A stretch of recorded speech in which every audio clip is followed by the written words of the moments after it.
Hello Labis! Welcome to my life diaries.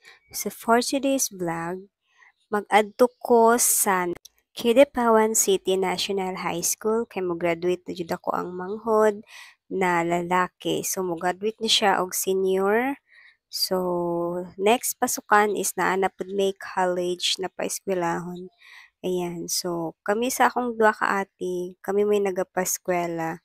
Gatabang lang mi sa finance sa amo ang igsuon nga duha pa naga-school. Ayan, so mao na siya, ako ang manghod. 9 years amo ang gap-an na mga lavis, no? Imagine, nasundan pa ko, abinahog ako pa'y bunso. Chars! By the way, so ato na mi og sa school nila.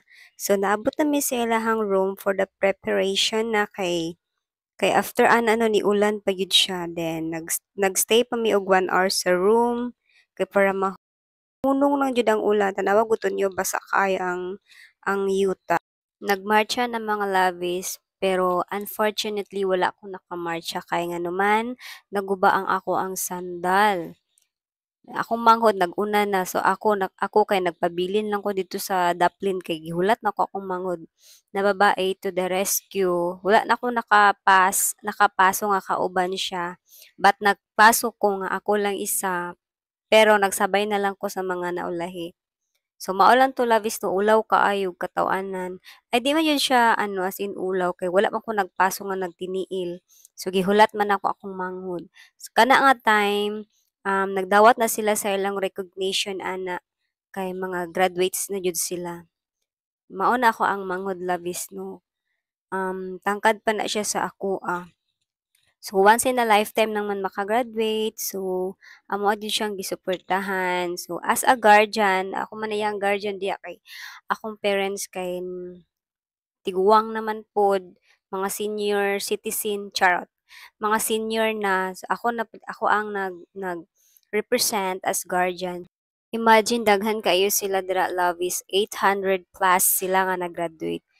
Luag-luag jud ni ang national lavis kay mamangod ni siya ang Kidapawan City, so one of the public school diri sa Kidapawan City. So daghan jud kayo, especially itong mga nag-transfer sa Marawi.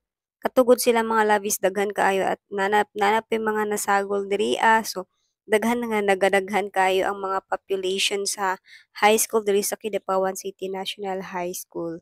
So nahuman naman mi labis no nagkaon na mi dira. Maadton ta mi Jollibee pero puno-puno jud kaayo labis wala mi choice kundi diha na lang mi sa barbecuehan.